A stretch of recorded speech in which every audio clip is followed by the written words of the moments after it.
Soy el doctor José Francisco Cadena León, me da mucho gusto estar con ustedes y bueno, no es completamente agradable ver tan poca gente, ¿son los únicos que están o hay más?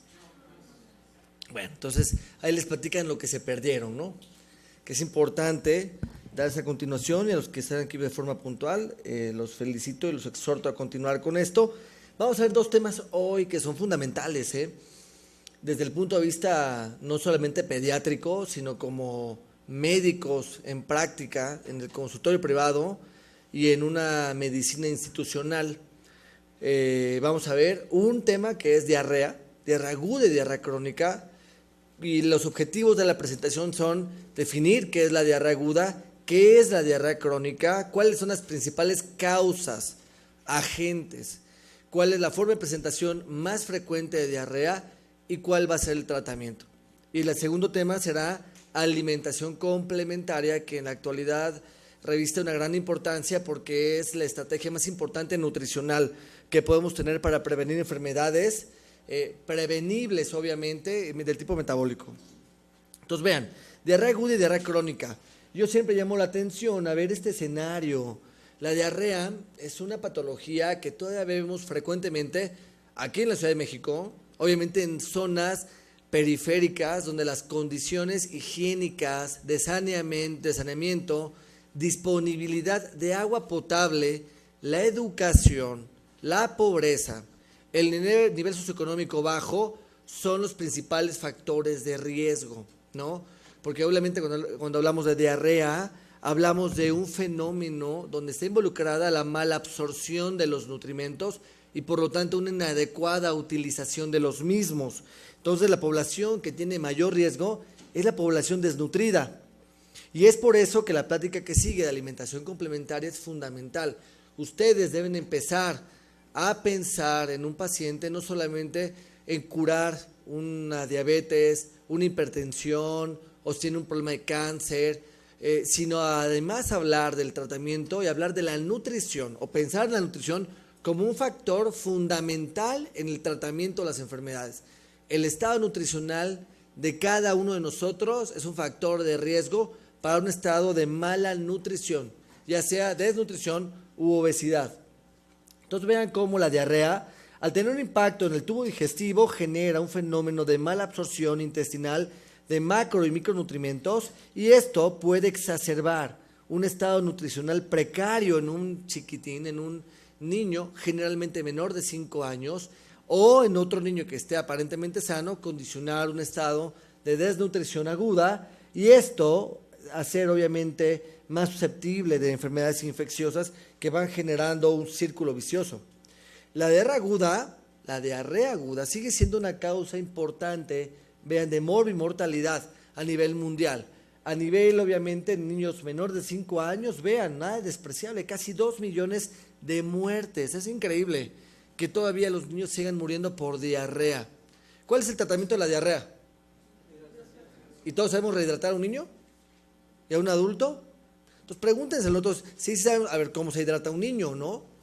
¿Cuál es la mejor solución para rehidratar a un niño? ¿Cuál? ¿La vía oral?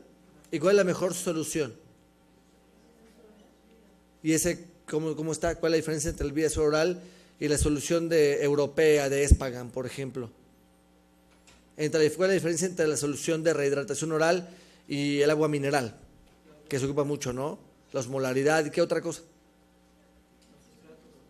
¿Se acuerdan cómo está la absorción de los electrolitos, ¿no? Del sodio con el agua, que finalmente por una ósmosis se mejora esta absorción, y las sales de rehidratación contienen glucosa que ayuda a facilitar el transporte de sodio y agua por dentro, hacia adentro, ¿no? Que no se quede en el espacio interluminal, sino que se vaya hacia los espacios vasculares y eso genera un estado de rehidratación. Hay toda una ciencia en las sales de rehidratación y también es importante saber ocuparlas y cómo se debe rehidratar, porque el tratamiento es muy sencillo, pero se siguen muriendo niños.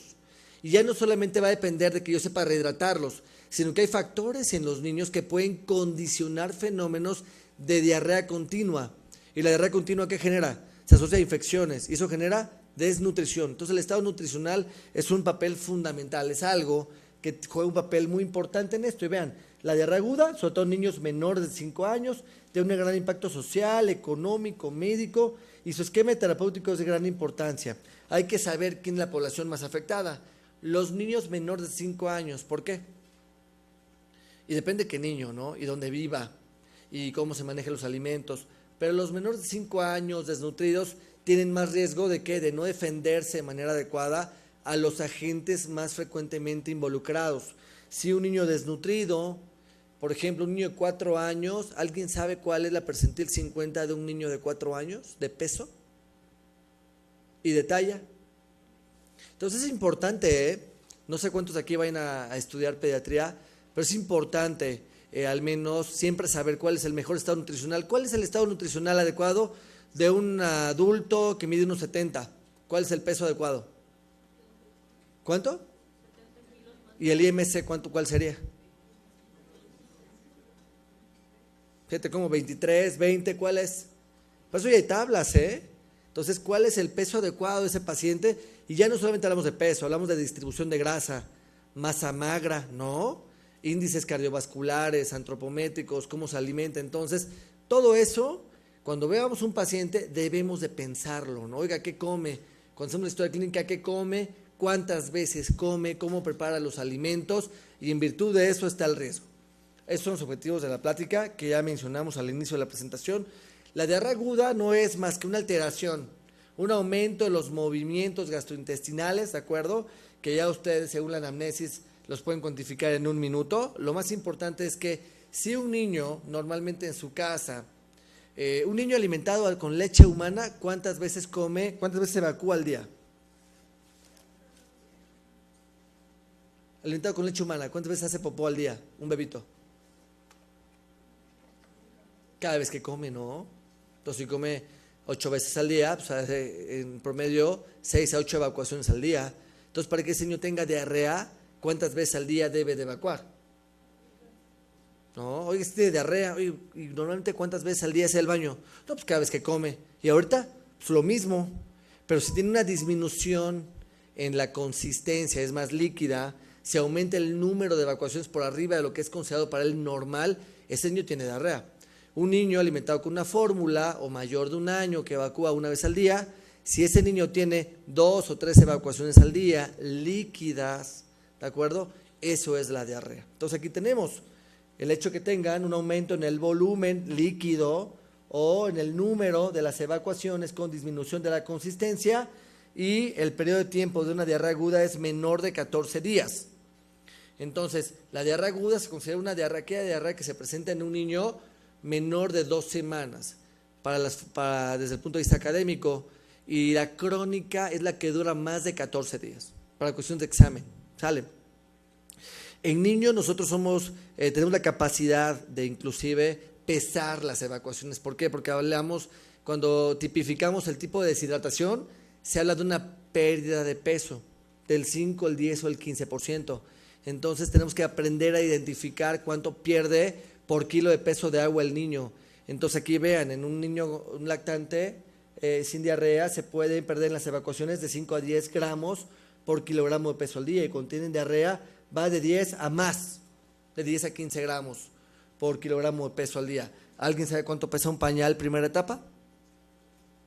Pues unos 30 gramos, ¿no? Entonces van variando de 30 a 50 gramos. Si un bebito de 1 mes que pesa 4 kilos tiene diarrea y el pañal pesa 400 gramos, o sea, ¿cuánto está perdiendo, no? Por kilo de peso es muchísima evacuación.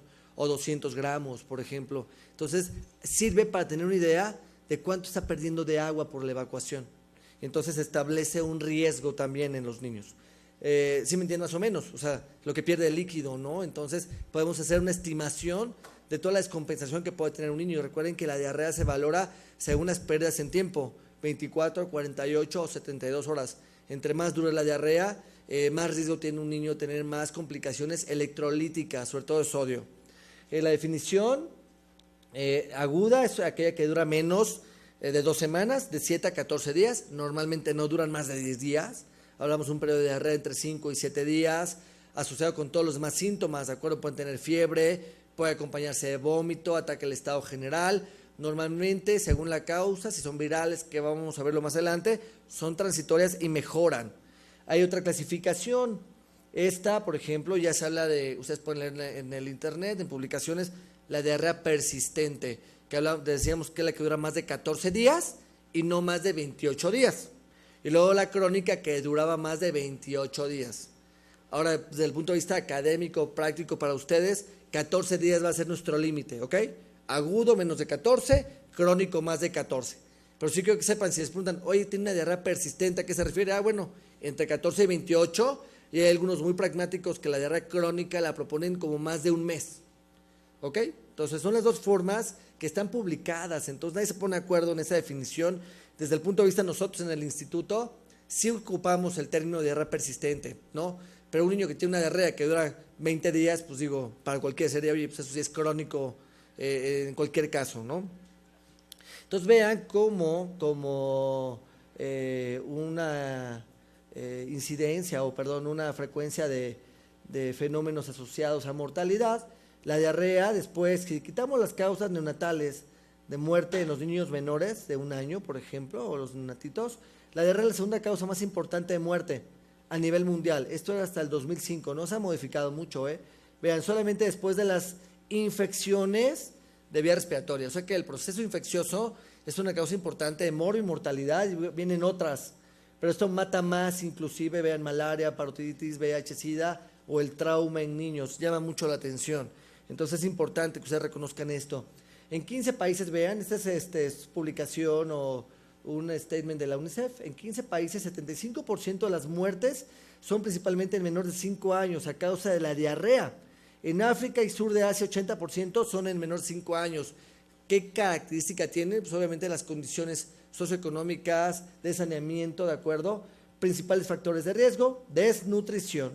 El niño desnutrido tiene más riesgo de infectarse, de reinfectarse y tener cuadros de diarrea persistente o diarrea crónica, malas condiciones higiénico-dietéticas, falta de acceso a agua potable.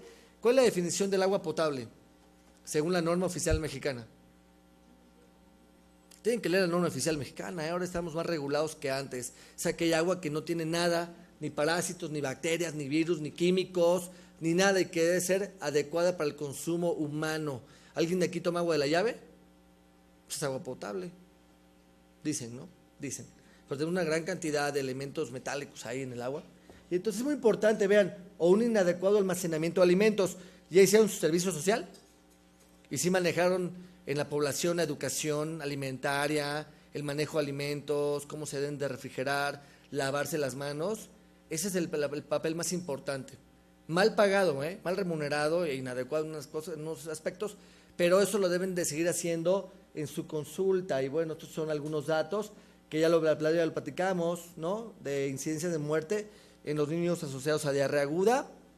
Vean, esta es una publicación que tiene casi más de 10 años. Y entonces habla del número de episodios que se pueden presentar por diarrea aguda en la población según la edad. O sea, no más de 3 episodios en niños menores de 3 años.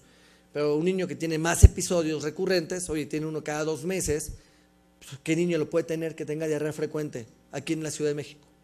En la zona conurbada, área metropolitana. El niño que esté en ¿dónde? Que la mamá trabaja y el papá trabaja.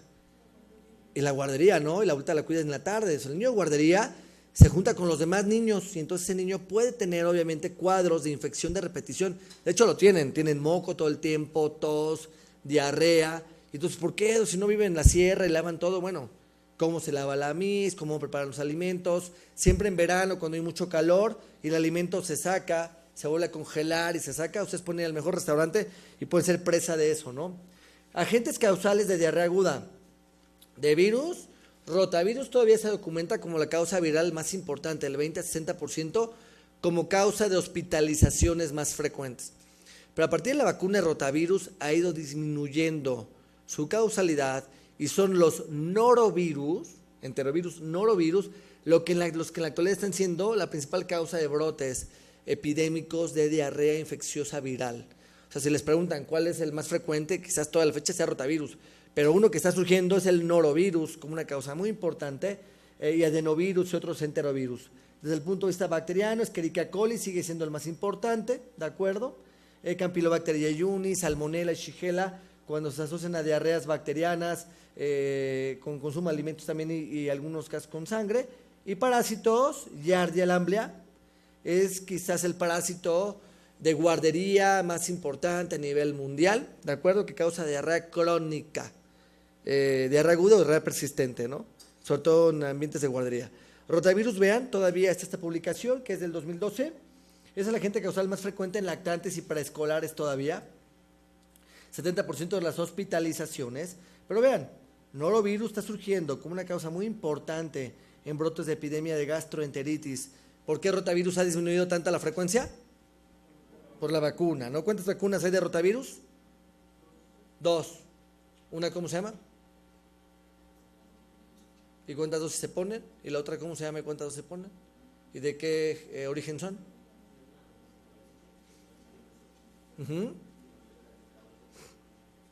¿Y cuál es la tetravalente?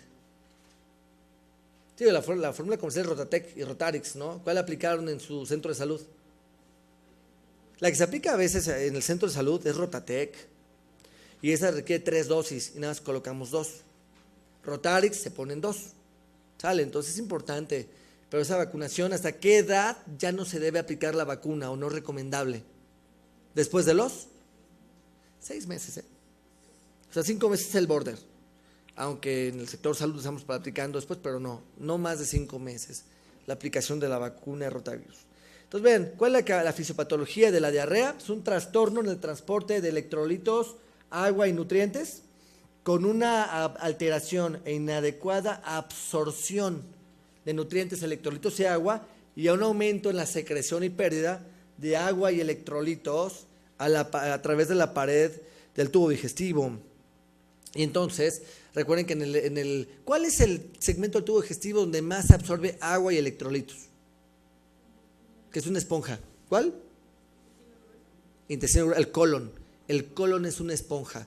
¿Dónde se absorbe la mayor cantidad de calcio y hierro de la dieta? ¿En qué segmento del tubo digestivo? Duodeno. ¿Las proteínas?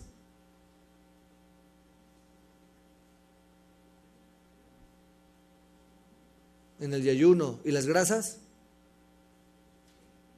Y vitaminas liposolubles y sales biliares, todo junto en el ileón. Entonces, muy importante, cuando hay un agente infeccioso, todo lo que se puede lastimar en el tubo digestivo. Entonces, es una lesión total del tubo digestivo. Bueno, sabremos qué es lo que no se absorbe de forma adecuada. Hay bacterias agentes infecciosos o alérgicos, inmunológicos, que son capaces de afectar todo el segmento del tubo digestivo, aunque sean lesiones en parches, pero condicionaron un fenómeno de mala absorción. Además, en el colon, como ya se dijo, se absorbe la mayor cantidad de agua y electrolitos, una esponja, que el colon ya dejó de ser un órgano exclusivamente de paso y tiene unas funciones metabólicas e inmunológicas muy importantes a través de ciertos factores que tiene ahí contenidos. ¿Cuáles son? Los organismos que están en el colon, que tienen un efecto metabólico e inmunológico.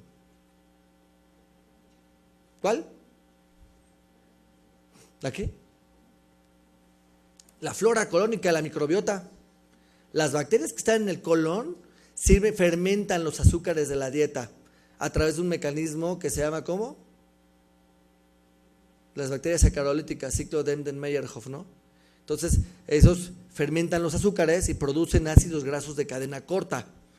Y eso, recuerden que los ácidos grasos de cadena corta no los consumimos, los producimos con las bacterias, que son el ácido butírico, propiónico y acético. Y tiene un impacto también en la salud del colon, sobre todo del ácido butírico. Es el combustible del colonocito, ¿de acuerdo? Entonces, una forma de medir que el colon esté inflamado o no absorbe de forma adecuada es la cantidad de electrolitos que se pueden perder. En las evacuaciones normalmente esta es la cantidad de electrolitos, sodio, cloro, 20 a 25 mil equivalentes y potasio 50 a 70 mil equivalentes. Entonces los mecanismos de diarrea pueden ser 4 tipos: una diarrea de tipo osmótica, una diarrea de tipo secretor, diarrea por inflamación, otra diarrea por alteraciones en la motilidad gastrointestinal. Por ejemplo, hay fenómenos donde puede haber un efecto mixto, ¿no? Está involucrado un problema osmótico, un problema de motilidad y secretor al mismo tiempo. Hay patologías, si ustedes quieren conocer mucho más del fenómeno de absorción e impacto del tubo digestivo, quizás el síndrome de intestino corto sea la patología que más puede ayudarles a entender el mecanismo, porque en el síndrome de intestino corto yo reseco una parte del tubo digestivo, y entonces cuando lo reseco, si yo reseco el ileón, ¿qué ya no va a absorber el paciente?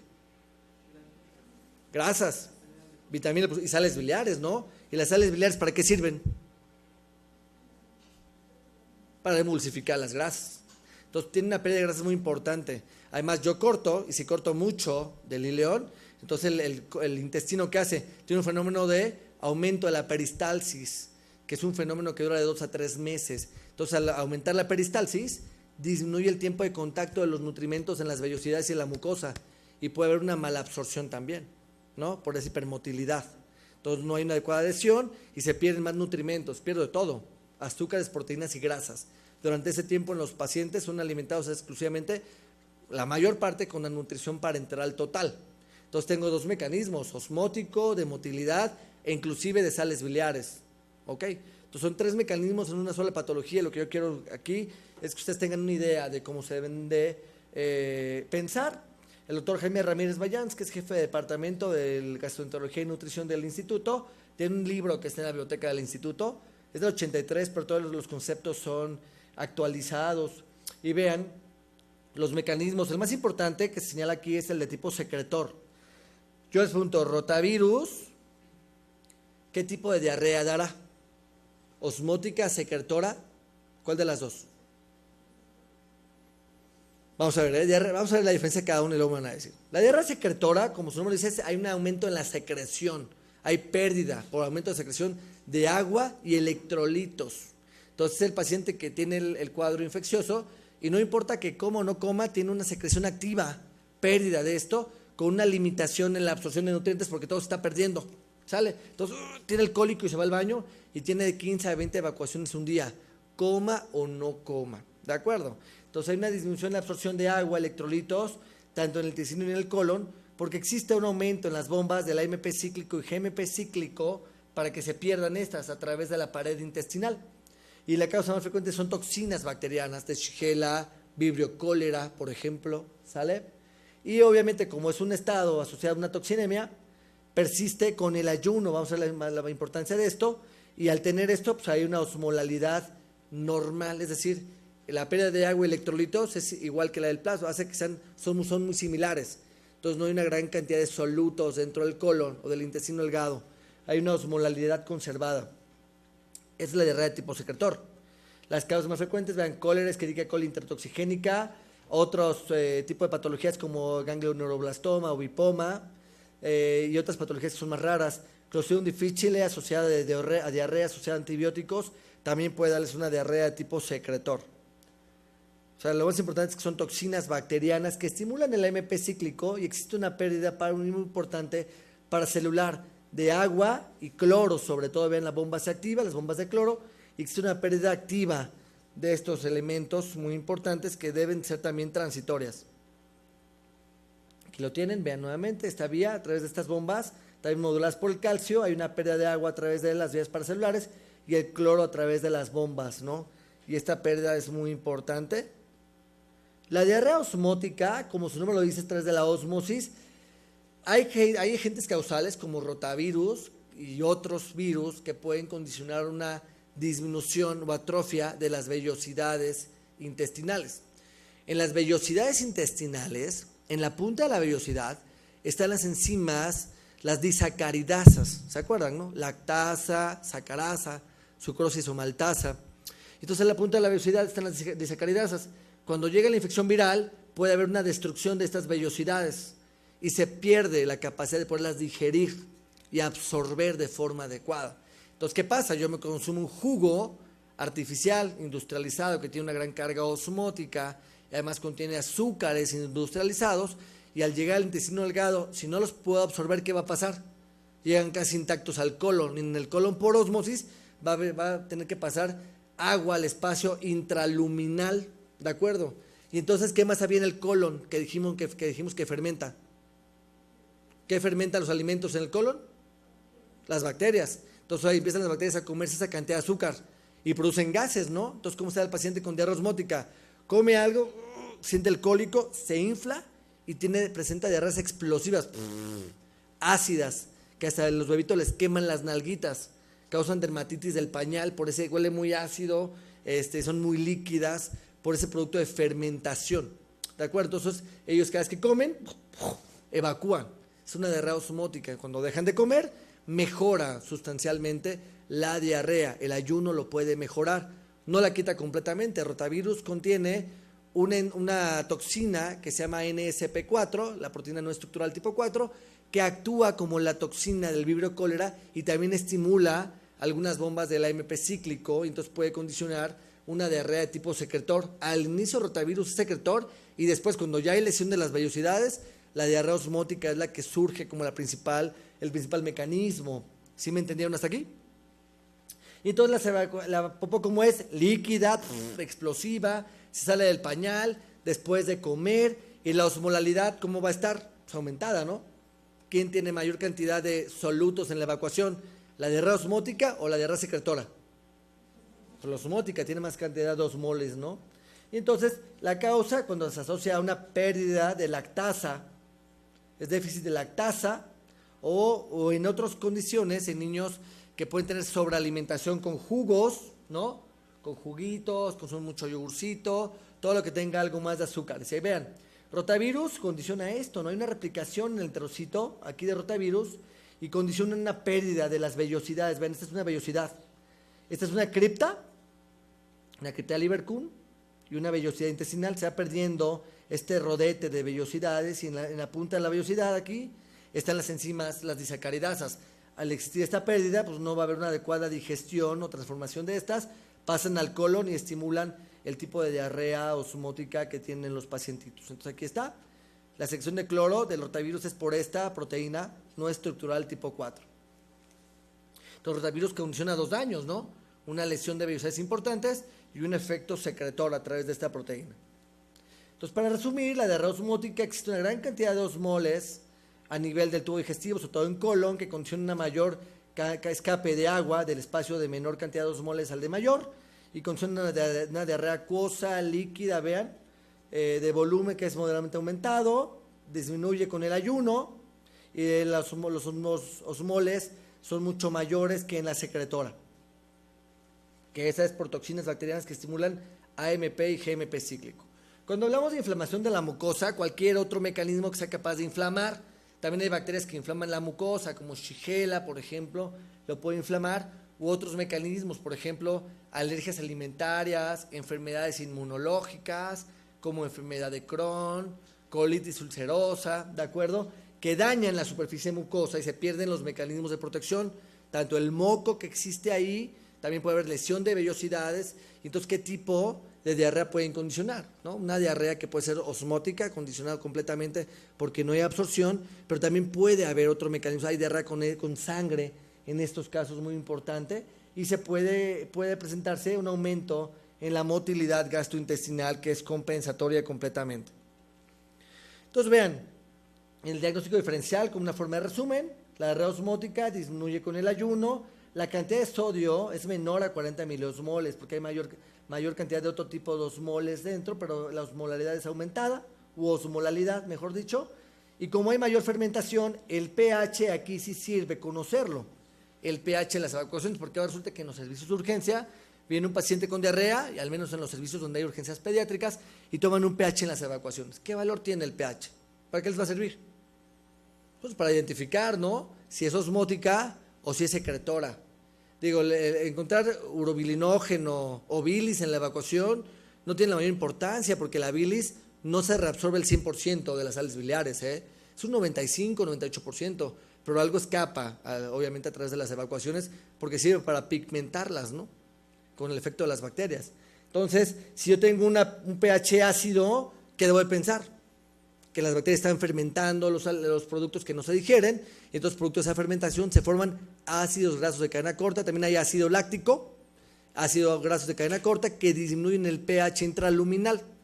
Ese mecanismo no es malo, de hecho, es un mecanismo de protección. En un niño que no tenga diarrea, que consume la leche humana, ¿cuál es el contenido de lactosa de la leche humana? 1 litro de leche humana, ¿cuánto lactosa contiene? 70 gramos por litro. Entonces, un bebito recién nacido tiene una capacidad de absorber lactosa de un 70 a un 85%. Algunos hablan de hasta un 100, pero no es al 100%. Esa capacidad en los primeros meses, al sexto mes ya está al 100%. Entonces, la cantidad de lactosa que escapa al colon es consumida por las bacterias del colon, por la microbiota del colon, para producir ácido láctico y ácidos grasos de cadena corta, y esa acidez intraluminal sirve para limitar o disminuir la cantidad de bacterias patógenas y modula una composición microbiana con microbiota que tiene un efecto benéfico o de salud. Las principales microbiota de los bebitos alimentados con leche humana son las bifidobacterias y los lactobacilos. De hecho, los probióticos comerciales están diseñados aparte de bifidobacterias y lactobacilos. Entonces es muy importante eso, ¿no? Tiene un efecto protector, pero en un bebito o en un adulto o un niño que tenga los mecanismos todavía más disminuidos, bueno, pues puede generar síntomas de molestias. Y en la secretora, vean, el pH es muy similar, obviamente, al pH normal. Y la colerética es una diarrea que ahorita no vamos a tocar. Quiero que recuerden que los niños desnutridos tienen mayor riesgo de tener una diarrea que dure más tiempo. Estas vellosidades que ven ustedes aquí, con las criptas aquí abajo, aquí las criptas tienen células totipotenciales y células de Paneth, que sintetizan o secretan las células de Paneth. ¿Y qué otra cosa? Alfa-defensinas, que sirven para limitar a los patógenos también, ¿de acuerdo? Entonces sirven para defender a las células madre de los patógenos y que no se las escabechen, ¿no? Entonces, cuando hay atrofia de vellosidades, existen células que vienen de las criptas y forman nueva vellosidad. ¿Ese proceso cuánto tiempo tarda? Porque el intestino es el que más tiene una replicación viral más importante, ¿eh? Hay células totipotenciales ahí que son fundamentales para que el intestino siempre esté bien. ¿Cuánto tiempo tarda? De 3 a 5 días. En el niño desnutrido, si él no puede comer bien porque todo lo pierde a través del intestino y no lo puede absorber, no puede comer proteínas de forma adecuada, grasas y azúcares, esta replicación o turnover de los enterocitos puede tardar semanas o meses. Entonces imagínense un niño que come algo y vuelve a tener diarrea, pero ahora ya no tiene una diarrea infecciosa, tiene un estado postinfeccioso asociado a un daño estructural. Es la famosa diarrea postinfecciosa. Puede no tener solamente el niño desnutrido, un niño sano que tiene un cuadro de diarrea que dura 7 días, que fue una diarrea muy importante, y entonces el niño cuando ya no tiene fiebre y aparentemente está mejor, sigue comiendo tomando sus jugos y leche normal, y cada vez que la toma, hace aguado, ¿no? Oiga, es que como que no lo digiere bien porque sigue siendo aguadito, sigue teniendo cólico y se infla, como que no lo absorbe. Entonces quiere decir que posiblemente estos mecanismos no están al 100%. La vellosidad tarda en formarse 3 a 5 días, pero funcionalmente las enzimas pueden tardar hasta 2 semanas en tener una funcionalidad adecuada. Entonces podemos disminuir la cantidad de alimentos que condicionen mala absorción. Hablando de azúcares, ¿no? Jugos, gelatinas y productos lácteos. 1 litro de leche entera de vaca que consumen ustedes, ¿cuánta lactosa contiene? ¿Cuánto? 40 gramos, la mitad casi, ¿no?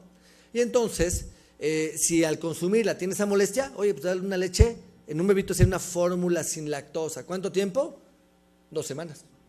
Y también jugos, gelatinas, galletas, pan, harinas, todo lo que puede hacer tener un efecto osmolar. Entonces el niño va a mejorar y después de 2 semanas, poco a poco se lo volvemos a dar, ¿ok?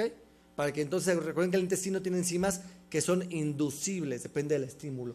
Entonces el desnutrido, vean, el desnutrido puede tener esto, que es una atrofia de vellosidades asociada a la misma estado carencial o de desnutrición y mecanismos de protección disminuidos. Hay una menor acidez gástrica, menor producción de ácido clorhídrico, y entonces recuerden que el ácido tiene un efecto además para hidrolizar proteínas, de protección contra bacterias. Y también las enzimas pancreáticas, lo mismo, ¿no? ¿Quién activa las enzimas pancreáticas?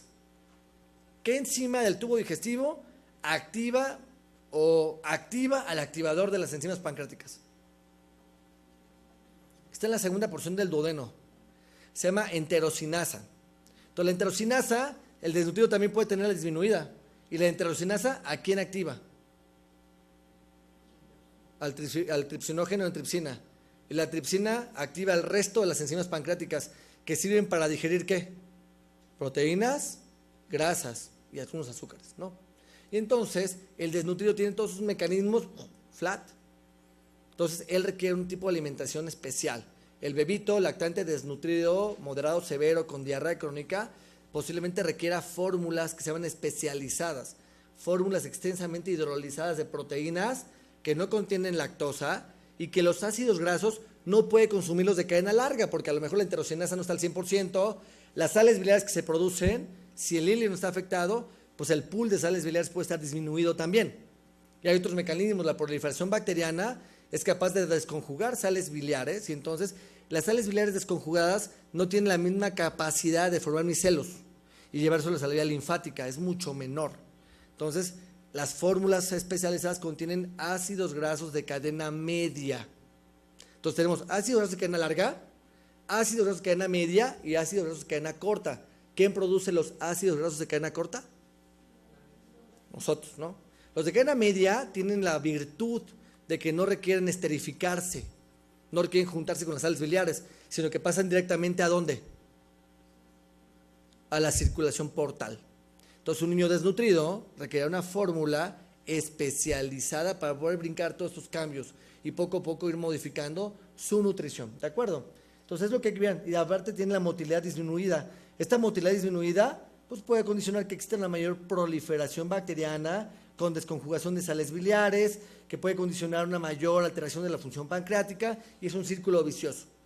Por eso el desnutrido tiene mayor riesgo.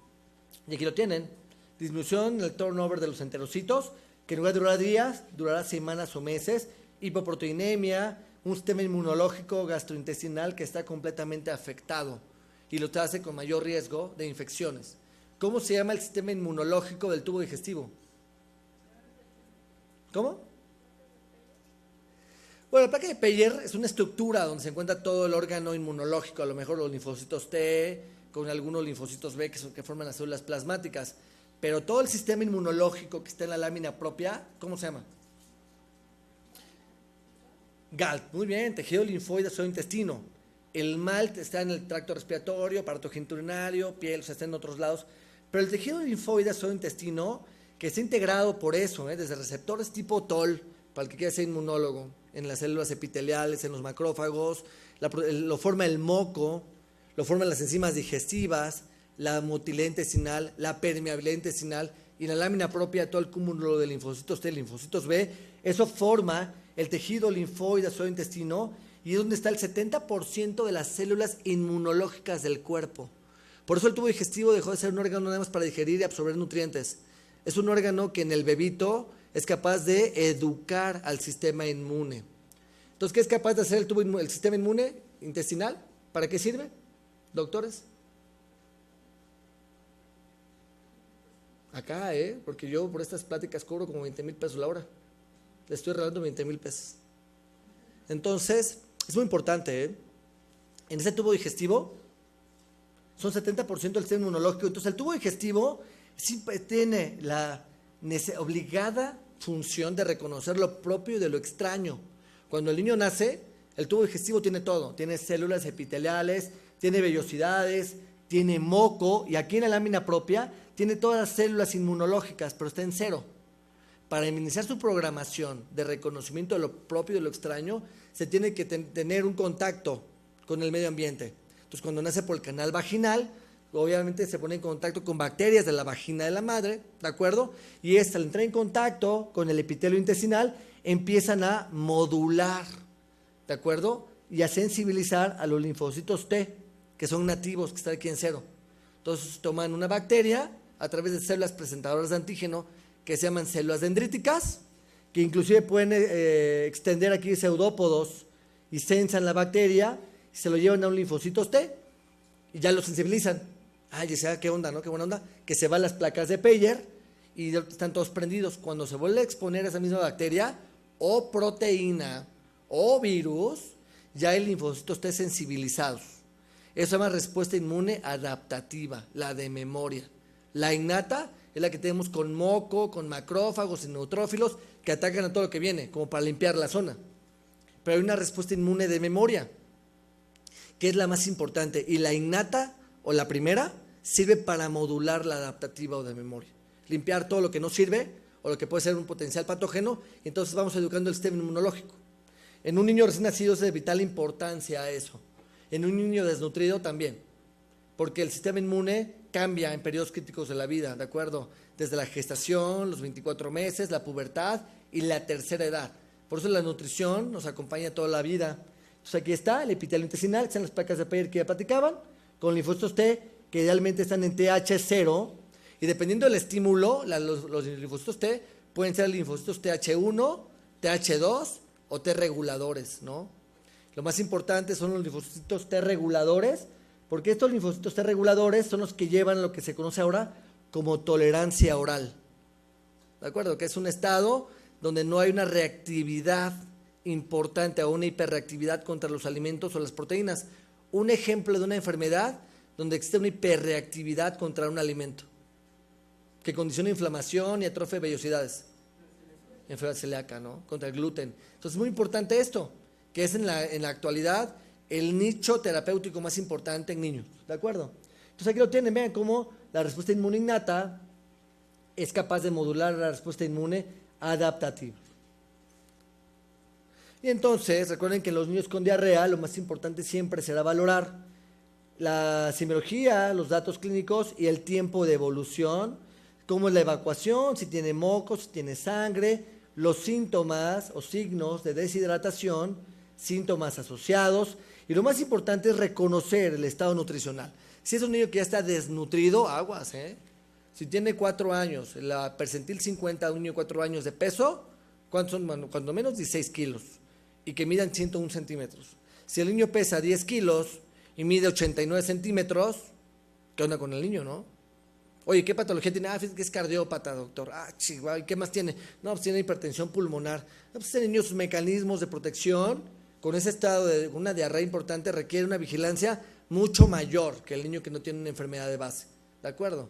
Entonces, los prematuros, los inmunocomprometidos o los desnutridos de base requieren un abordaje diferente. Vean los signos de deshidratación, muy importante. Tiene una diarrea, tiene una clase, ¿no? de hidratación aparte, ¿no? Según yo bueno, vamos a ver. Entonces, los grados de deshidratación, vean, esto según el peso, lo que se pierde de peso, 5, 10 o 15%. Entonces son los signos que se deben obviamente siempre interrogar: piel, si es normal o seca, la mucosa, ¿no? De los labios, por ejemplo, están húmedos o secos, llora también sin lágrimas, o la mucosa seca con saliva afilante. El niño llora y se ve un hilito de saliva, ¿no? Entre los labios. Ojos normales o hundidos, ¿de acuerdo? Llanto con lágrimas disminuidas o ausentes. La fontanela, si son recién nacidos lactantes, si está así deprimible. Y el pulso, si está aumentado, que son los datos más importantes. Otra pregunta muy importante que hay que hacer es: ¿cuándo fue la última vez que le cambiaron el pañal? Oiga, tiene 48 horas con la diarrea, tienen de 6 a 7 evacuaciones cada vez que come, un diarreón que le cambio yo 8 o 9 pañales. Señora, ¿y hoy ha hecho pipí? Fíjese que no, hoy no le he cambiado el pipí. Chihuahua, entonces no ha hecho pipí quizás en 24 horas, donde le cambiaba el pañal a la señora 4 o 5 veces al día, no toma suficiente agua, tiene un llanto medio ahogado, ¿no? Sin esfuerzo, sin fuerza, mejor dicho, con ojos hundidos y mucosa seca. Esta seguramente tiene una deshidratación moderada y el riesgo de que pase una severa es muy grande. Esos niños con deshidratación moderada o severa se hospitalizan. Todos son de vigilancia, Pero ¿de qué va a depender? Si está desnutrido y tiene alguna enfermedad de base, ese niño tiene que hospitalizarse, no se puede manejar en casa. La única deshidratación que se puede manejar en casa, ¿cuál es? Ninguna. Ninguna se puede manejar en casa. ¿Por qué? Porque ustedes tienen que confiar en que la mamá sabe rehidratar al niño. Y si tiene una deshidratación leve y la mami no lo controla y vive en San Juan de las Tunas, se va a complicar. Entonces, un niño con deshidratación leve requiere mantenerse en un hospital, en un servicio de urgencias, 6 a 8 horas. En lo que, ¿qué pasa? En lo que adiestramos en la mamá, en la técnica de rehidratación, la mami lo rehidrata. ¿Cómo es la técnica de rehidratación en lactantes, con niños? El plan A de hidratación, ¿para quién es? Para aquel niño que no está deshidratado, nada más tiene el peso de diarrea. El plan B es para una deshidratación ¿de qué tipo? Moderada, ¿no? Y el plan C para el que está chocado. Entonces el plan es el niño que tiene la diarrea pero no está deshidratado. Entonces al niño le damos un plan de rehidratación.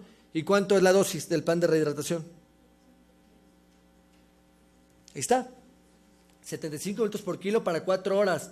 Menores de 1 año y mayores 150 mililitros por kilo. Con técnica de jeringa, cuchara o vaso entrenador. Con el biberón no, o sea que se ve con el biberón, vomita todo, porque recuerden que hay virus que también pueden lastimar el estómago, ¿no? La cámara gástrica y condicionar un retardo en el vaciamiento gástrico, ¿eh? Los virus lo pueden hacer, entonces el niño toma algo y lo vomita fácilmente. Entonces es una famosa falla a la rehidratación, el vómito, ¿no? ¿Cuántos vómitos se consideran para una falla en la hidratación oral?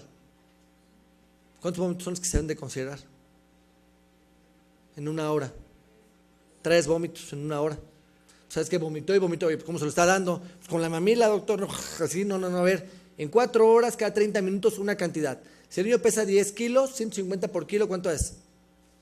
150 mililitros por kilo. ¿Cuánto hay que darle? 1,5 litros en 4 horas. 1,5 litros entre 8 tomas de cada media hora. ¿Cuánto es? ¿Hay una calculadora ahí? 1,500 mililitros entre 8. Pues entre 10 casi son de 150. Póngale 200 mililitros, ¿no? 200 mililitros cada 30 minutos, señora. ¿No? Si lo quieres cada media hora. Así para rehidratar al niño. Oiga, ¿quién lo va a hacer yo? Pues ni modo.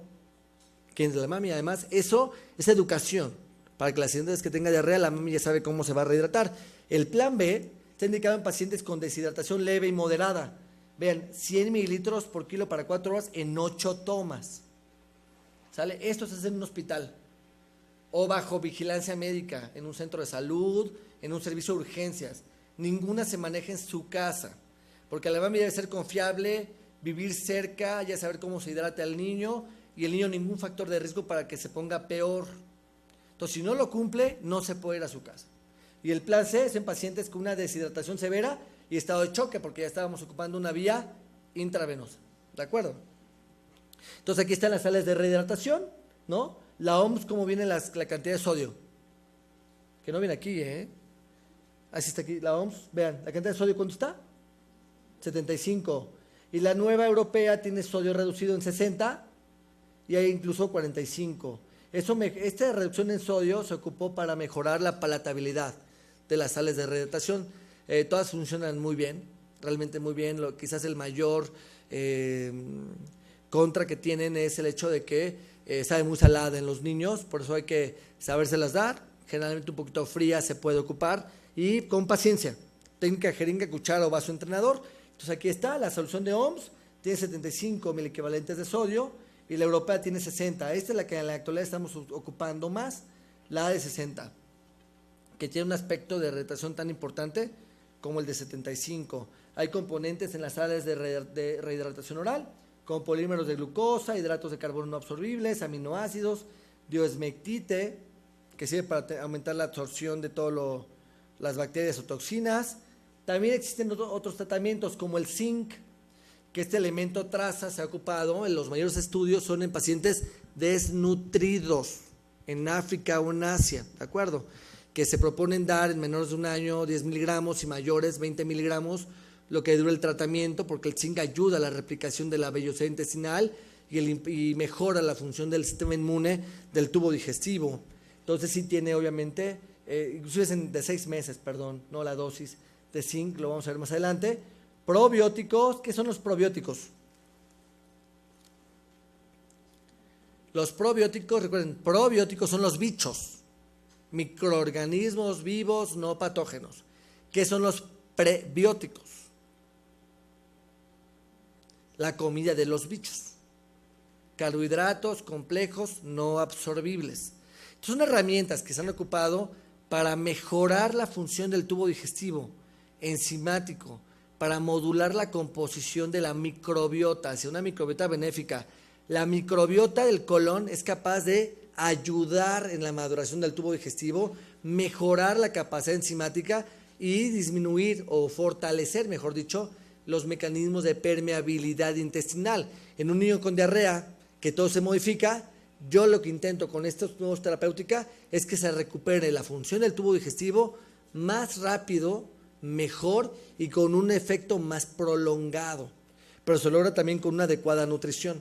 Vean, el zinc tiene un impacto en mejorar la absorción de agua y electrolitos a través de ¿qué? De aumentar, obviamente mejora el turnover de los enterocitos y con esto se aumentan los niveles de enzimas digestivas, una mejor respuesta inmunológica, incrementa la defensa contra patógenos y vean, y modula la respuesta inmune adaptativa a través de los linfocitos T. Es decir, queremos recuperar lo que se conoce como tolerancia oral. Léanlo, ¿qué es tolerancia oral en la actualidad? Que es un dato y pivote muy importante en la nutrición infantil en la actualidad.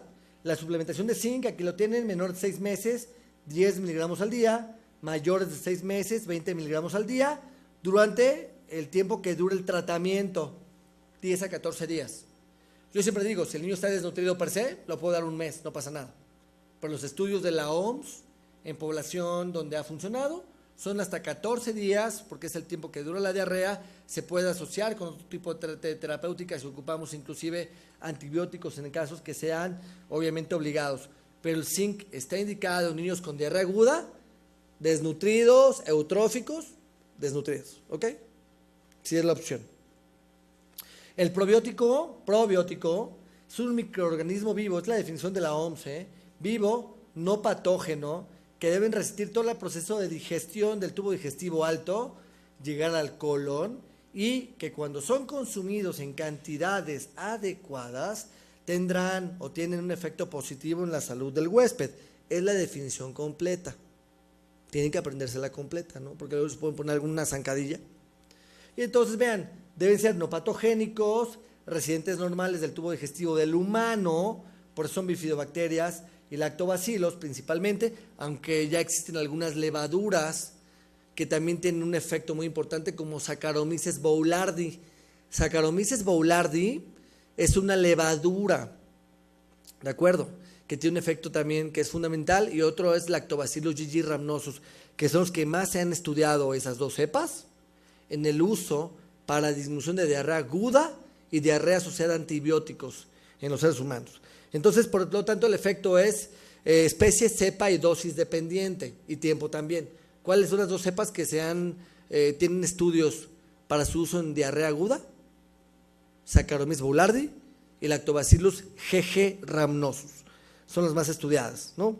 Entonces, aquí tenemos algunos lactobacilos, ¿de acuerdo? Tenemos bifidobacterias, que son las principales bacterias que están involucradas, y algunas levaduras, y aquí está Saccharomyces boulardii, ¿no? Que son los que más se han estudiado hasta la fecha.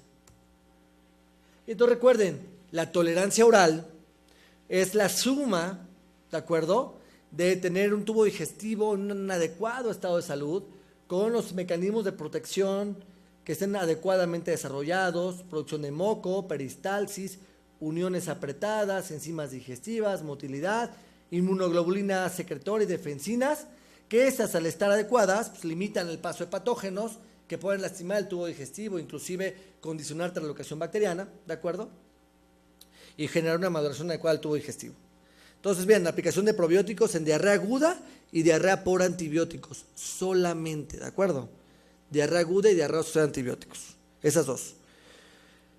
Voy a irme a la diarrea crónica, por cuestiones de tiempo. Diarrea crónica, vean la definición, es la presencia de la diarrea que dura más de 15 días, que ya lo habíamos comentado. Y la forma de clasificarla son dos principalmente, Una es por el tiempo de presentación y la otra es por la afección de peso y talla. Son las dos cosas que yo quiero que se lleven. La diarrea crónica puede clasificarse, vean, según el tiempo en persistente o intermitente. La diarrea persistente, o decimos continua, de acuerdo a la diarrea que no para. Lleva 14, 3 semanas con diarrea, 4 semanas, todos los días tiene diarrea. El intermitente tiene remisiones, exacerbaciones. Fíjese que mi niño tiene diarrea 3, 4 días, está bien 5 días y otra vez tiene 5 o 6 días diarrea y mejor otra semana y otra vez tiene diarrea. Oiga, entonces, ¿qué tiene? 6 o 7 bichos? No, es un patrón de diarrea intermitente. Por eso la semiología que hagan es fundamental, porque no hay un virus que tenga ese patrón de presentación. ¿ok? Y lo otro es la afección de crecimiento, con detención de crecimiento o que no afecte el peso y la talla. Si yo tengo una diarrea que no afecta peso y talla, generalmente no es una diarrea que tenga señales de alarma. Pero todo lo que condicione una disminución de peso y talla se debe de investigar. Toda la etiología será según vean dónde está el daño, porque tenga una inadecuada cantidad de enzimas digestivas, que haya lesión a la mucosa o alteraciones en el transporte de iones, que vamos a ver más adelante. ¿Cuál es la patología que más frecuentemente se asocia a una cantidad inadecuada de enzimas digestivas?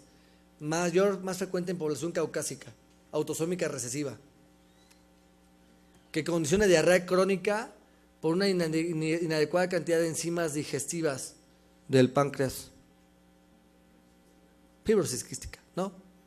Porque el páncreas no secreta sus enzimas y entonces no puede haber digestión de proteínas y grasas, ¿no? Entonces hay una gran cantidad de estas en el tubo digestivo y puede haber una diarrea, inclusive una malabsorción por ese tipo de ausencia de enzimas digestivas. Y lesión de la mucosa, pues pueden contar enfermedad celíaca, enfermedad de Crohn, por ejemplo, alergia a las proteínas de la leche de la vaca, todo lo que inflame el tubo digestivo y alteración en el transporte cuando existe aumento de la presión hidrostática o de la vía linfática. ¿Alguien ha escuchado de lo que es la linfagiectasia intestinal? Acuérdense que el tubo digestivo contiene vasos linfáticos muy pequeños, se llaman lacteales, se pueden romper, están en la vellosidad intestinal también. Entonces, cuando se rompe el lacteal, que contiene líquido o linfa, la linfa que contiene proteínas, inmunoglobulinas, albúmina, calcio. Entonces, son pacientes que tienen una pérdida de esa linfa a través del tubo digestivo y condicionan una diarrea crónica también, pero afecta el crecimiento. Y como pierdes albúmina e inmunoglobulinas y proteínas, son niños que pueden presentar edema no facial, edema de extremidades, con hipoalbuminemia, hipogamaglobulinemia y también hipotrigliceridemia, porque se pierden grasas también por ahí, que son lo que aumentan, ¿no? Acuérdate que las grasas se absorben por la vía linfática y eso aumenta esa presión hidrostática en la vía linfática. Entonces, los pacientes con linfagiectasia intestinal primaria tienen pérdida de todos estos elementos y generalmente hay una triada que es hipoalbuminemia, hipogamaglobulinemia y linfopenia. También se pierden los linfocitos. Son los tres factores más importantes. Si yo tengo un niño con diarrea crónica que viene al servicio de urgencias, diarrea crónica generalmente son menores de 2 años, que presenta edema de extremidades y le hago un estudio de pruebas de función y tiene pruebas de función hepática normales, transaminasas normales, pero tiene albúmina baja y en la biometría hemática tiene hemoglobina de 13 con plaquetas de 300,000, pero tiene linfocitos bajos, menos de 1500, y a alguien se le ocurre también tomarle, por ejemplo, hoy no tiene cuadros infecciosos de repetición, no sé, alguna inmunodeficiencia y tiene inmunoglobulinas bajas, eso posiblemente sea una linfagiectasia. Obviamente la albúmina baja se debe corroborar que no tenga pérdidas urinarias, debe tener un examen general de orina sin proteinuria y debe tener una función hepática normal, porque acuérdense que la albúmina se produce en el hígado. Si el niño está cirrótico, pues ya no es una linfagiectasia. Entonces el hígado normal, función renal normal con hipoalbuminemia, eso es del tubo digestivo, ¿no? Con edema, linfopenia, hipogamaglobulinemia e hipoalbuminemia. Todas las causas luminales, la más frecuente, fibrosis quística, porque no hay una adecuada cantidad de enzimas digestivas en el tubo, en el tracto gastrointestinal, y lesión de la mucosa pueden ser todas estas, alergias alimentarias, infecciones como Salmonella Shigella, inflamatorias como enfermedad celíaca, isquémicas, algunas inmunodeficiencias, alteración en el transporte linfático, la más frecuente, linfagiectasia intestinal primaria, que condiciona diarrea crónica con detención de crecimiento, ¿de acuerdo? Que obviamente se asocia a edema de extremidades y la triada bioquímica que yo os acabo ya de soplar, ¿no? Y hay otras como intestino corto o resección intestinal que se asocia a otros factores. El cuadro clínico, por lo tanto, tendrán diarrea crónica intermitente o continua, según sea la presentación del episodio diarreico, y lo más importante es definir si tiene con detención de crecimiento o sin detención de crecimiento. Yo les digo de forma sin un problema que todas las que no tienen o no se asocian a detención de crecimiento son generalmente infecciosas que se pueden controlar de forma fácil, generalmente no requieren estudios de laboratorio, por ejemplo, una infección bacteriana, viral o parasitaria, por ejemplo, en un momento dado, Giardia lamblia puede causar diarrea crónica, de acuerdo en algunos casos, como en la guardería, se puede autolimitar, pero también Giardia lamblia puede condicionar detención de crecimiento con el tiempo. Recuerden que se asocia a esteatorrea. Otra causa de diarrea crónica intermitente es la intolerancia a lactosa, la ingesta importante de jugos o la sobrealimentación, ¿no? El niño que viene al consultorio tiene 1 año, pesa 13 kilos, se ve como un bebito hermoso, dice la mami, ¿no? Todo un chalincito. Oiga, es que me lo llevo a la clase de natación y va nadando y va dejando una estela, ¿no? Como la estela de luz ahí. Y ya se queja todo el mundo, se le sale hasta el pañal, doctor. Y llega el niño, ¿no? Al consultorio con su litro de jugo. Entonces, ese sobreconsumo de azúcares puede condicionar una diarrea crónica intermitente que, al contrario de tener detención de peso y talla, tiene aumento de peso muy importante, ¿no? Entonces, estas diarreas, ese niño que tiene ese tipo de diarrea no va a requerir ni mandarle una biometría hemática ni copros. Generalmente hay que, a través de la historia clínica, definir cuál es la causa más importante. Puede haber infecciosas asociadas a Escherichia coli, totalmente de acuerdo, Campylobacter jejuni o Giardia lamblia. Aunque existen algunos autores que hablan que Giardia lamblia no requiere tratamiento, aunque esté asociada a no detención del crecimiento, yo recomiendo que si se puede, si se aísla Giardia lamblia en un paciente que tiene una diarrea crónica y está en guardería, se debe dar tratamiento. El tratamiento es con secnidazol o tinidazol, ¿de acuerdo? En la actualidad para Giardia lamblia. Siempre den tratamiento a este parásito. Intolerancia a lactosa a cualquier edad, ya lo habíamos comentado, con diarrea explosiva, líquida, condición de dermatitis de la zona del pañal, con mucho gas, evacuaciones ácidas, lo más frecuente es rotavirus, que puede darse a diarrea, que habíamos dicho posinfecciosa o persistente, que ya tiene que ver con la dieta, y el tratamiento será retirar azúcares que aumenten la osmolaridad, la carga osmolar, y entonces, ¿cuánto tiempo? 2 semanas, ¿no? Y después regresar. Y el niño sobrealimenta, pues el niño que tiene sobrepeso, ¿de acuerdo? Y con el tipo de alimentación, obviamente, con una gran cantidad de osmoles en la dieta, sobre todo con jugos, gelatinas, harinas industrializadas, galletas. Y obviamente el niño que tiene una diarrea continua, pues son los mismos, ¿eh? Ahí siempre hay que investigar la historia de alimentación. Niños sanos, sobrealimentados, con una dieta rica en fibra, la mamá vegana, ¿no? Que quiere comer harina hasta por las orejas, con jugos, y yo quiero que se las coma porque son buenísimas, y pueden hacer no diarrea, sino pastoso aguado. Y en lugar de hacer, el niño evacúa 1 o 2 veces al día, y la mamá, como no lo ve formado, sino lo ve pastoso, es que eso es diarrea, ¿no, señores? Que la consistencia puede variar con la alimentación. Si no aumenta el número de evacuaciones, parece más aguado y pastoso, podría ser por el consumo de alimentos ricos en fibra o alto en residuo. Entonces modifica la consistencia de la evacuación, no es un problema, sobre todo si el niño tiene buen peso y buena talla. Por eso es muy importante llevar las curvas de crecimiento de forma adecuada. Los niños con detención de crecimiento son otro tipo de niños. Estos niños generalmente ya están desnutridos, ¿no? Tienen una importante afección y eso nos habla de que no tienen una adecuada utilización de los nutrientes. Todas estas son las patologías que siempre debemos descartar. Un niño con diarrea crónica, una diarrea que dura más de 14 días, con percentiles de peso y talla por debajo de lo requerido, se debe estudiar.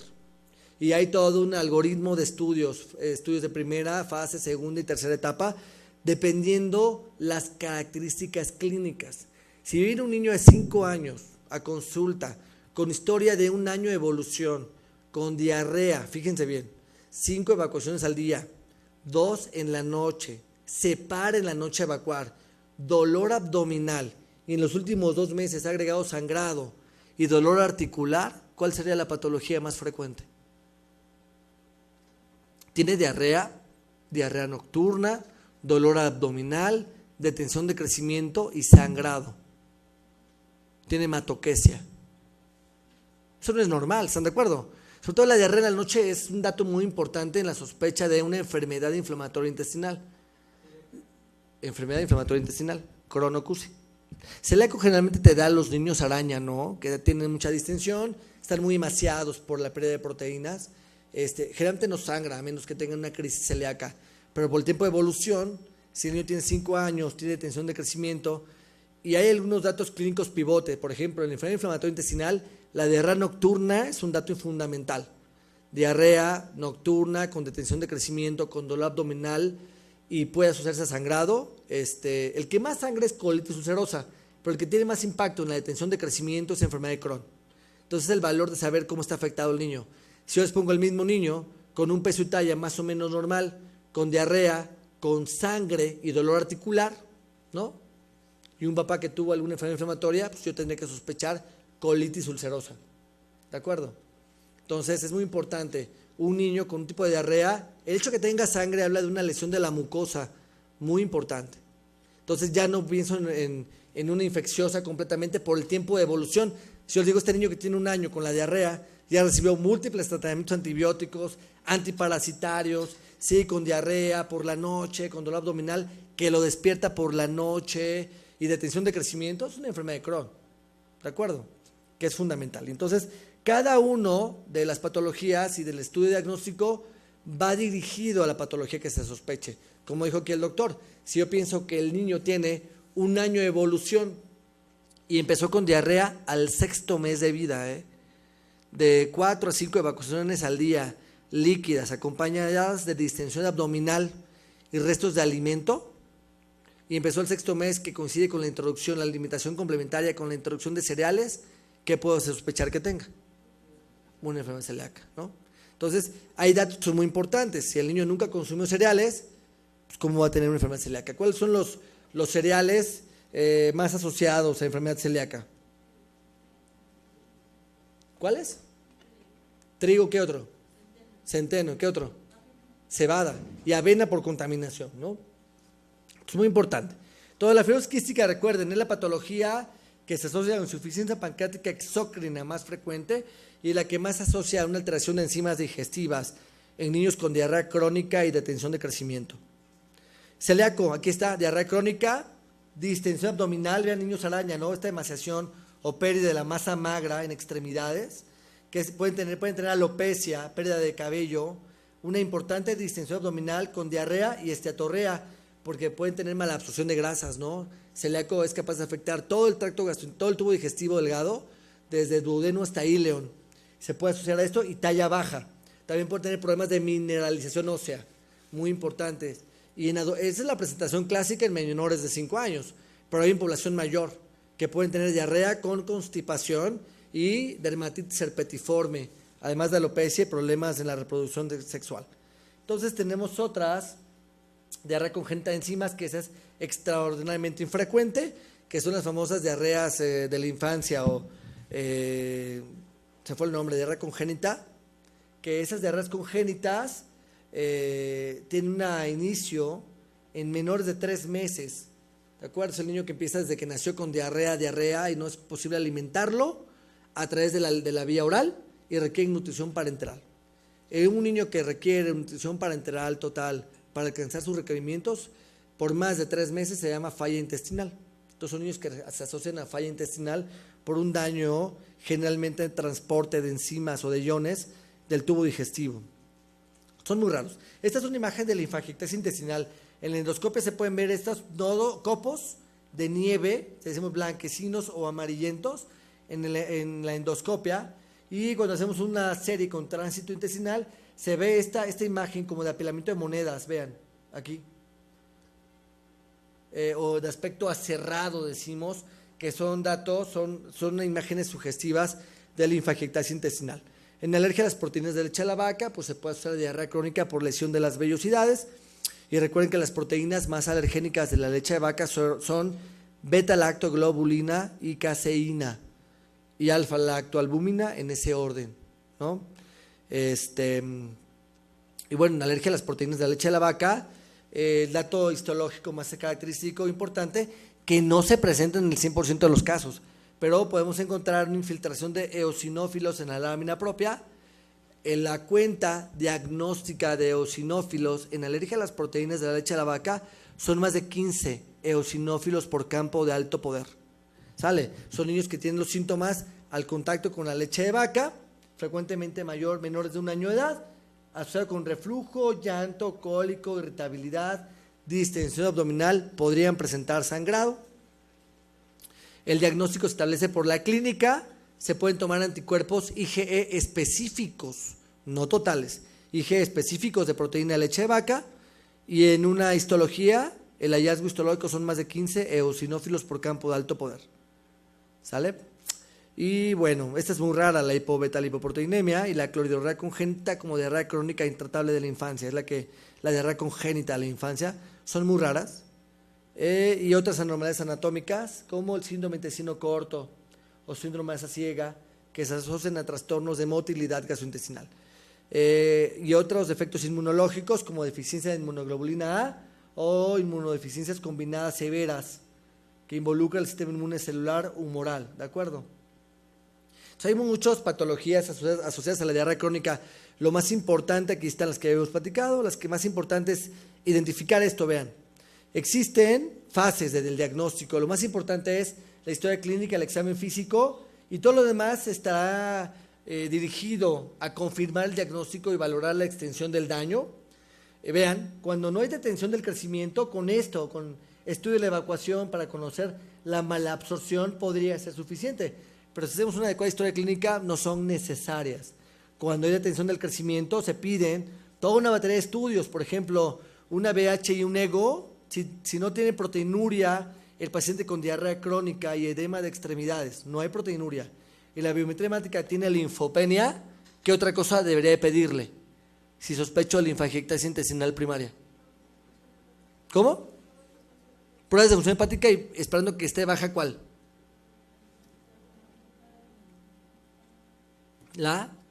¿Por qué tiene el edema? Porque tiene albúmina baja, ¿no? Puede pedir triglicéridos, puede tener triglicéridos bajos también, ¿ok? Y le pediría inmunoglobulinas también, ¿sale? Porque también se caracteriza por hipogamaglobulinemia. Entonces, si yo tengo fibrosis quística, ¿cuál es el método diagnóstico de elección para fibrosis quística? ¿Mande? ¿El qué, perdón? Electrolitos en sudor. Se llama clorimetría. Hay dos, clorimetría o conductividad. Entonces, los electrolitos en sudor.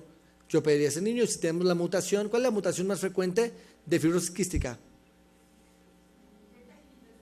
Delta F, porque es una deleción en la fenilalanina en la posición 508 del aminoácido, ¿no? De la proteína. Entonces, por eso se llama delta F 508. Se encuentra en el 60% de los casos de fibrosis quística, ¿no? Aquí en México hay 3 mutaciones más descritas que no son infrecuentes tampoco. Y entonces, bueno, todo va, hoy vean ustedes, si yo sospecho de fibrosis quística, pues le pido grasas en la evacuación, debe tener estetorrea, electrolitos en sudor, y puedo pedirle además la mutación si tengo la posibilidad. Si no, con esto podría ser suficiente. Recuerden que el niño con fibrosis quística tiene diarrea crónica y tienen afección pulmonar. Pueden tener tos crónica que no mejora con el tratamiento, con broncodilatadores, todo lo que ustedes quieran ocupar. Y tienen infección por gérmenes atípicos, ¿no? Y bueno, hay otros estudios que se pueden pedir. La idea no es hablar de todos estos. En alergia a la proteína de leche de la vaca, el diagnóstico es clínico. Si piden anticuerpos, debe ser el IgE específico de proteína de leche de vaca. Ya no se pide el total, sino anticuerpos específicos de leche de vaca, y se pueden usar la endoscopia con histología, que ya comentamos cuál es el recuento de eosinófilos que se deben de tener. Para inmunodeficiencia, ahí está todo el abordaje diagnóstico. Para Crohn y CUSI, recuerden, quizás para Crohn, cuando hablamos de anticuerpos, el más específico son los anticuerpos anti-Saccharomyces cerevisiae o ASCA, y para CUSI son los ANCAs, ¿de acuerdo? Entonces es muy importante que lo sepan. ASCA para enfermedad de Crohn y ANCA para colitis ulcerosa. ¿Cuáles son los anticuerpos que se piden para el diagnóstico de enfermedad celíaca? Antigladina no, esos tienen una gran cantidad de falsos positivos. Antiendomicio e IgM e IgA antitransglutaminasa. IgM e IgA. Anticuerpos IgM e IgA antitransglutaminasa y antiendomicio. Tienen mucha similitud, pero son los que se piden. Antigliadina no, puede haber mucho falso positivo. Muy importante eso. Están las pruebas diagnósticas por fases, que no, la idea no es ver cada una, pero yo quiero que vean que la fase 1 sirve para conocer la extensión del problema de mala absorción asociado a la diarrea. El test de hidrogeniones sirve para valorar intolerancia a lactosa, y las pruebas 2, vean, la fase 2, para descartar procesos infecciosos o de mala absorción intestinal. ¿Qué tan importante es la diarrea con la absorción de nutrientes? Y la fase 3, para descartar patologías completamente específicas, lesiones de mucosa, inmunodeficiencias o enfermedades inmunológicas. No lo pedimos así normalmente. Si yo tengo la sospecha de una enfermedad de Crohn, pues yo voy directamente al diagnóstico de enfermedad de Crohn, que es clínico, serológico, endoscópico y radiológico. ¿De acuerdo? Entonces, lo más importante es que ustedes, cuando vean un caso clínico de diarrea crónica, cómo está el peso y la talla. Si les ponen percentilas menos de 3, pues ya saben que está pelas.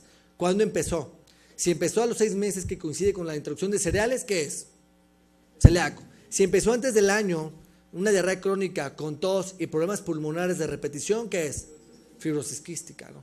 Si llega un niño de 2 años con un cuadro de diarrea crónica de un año de evolución y edema de extremidades con hipoalbuminemia, ¿qué podría ser?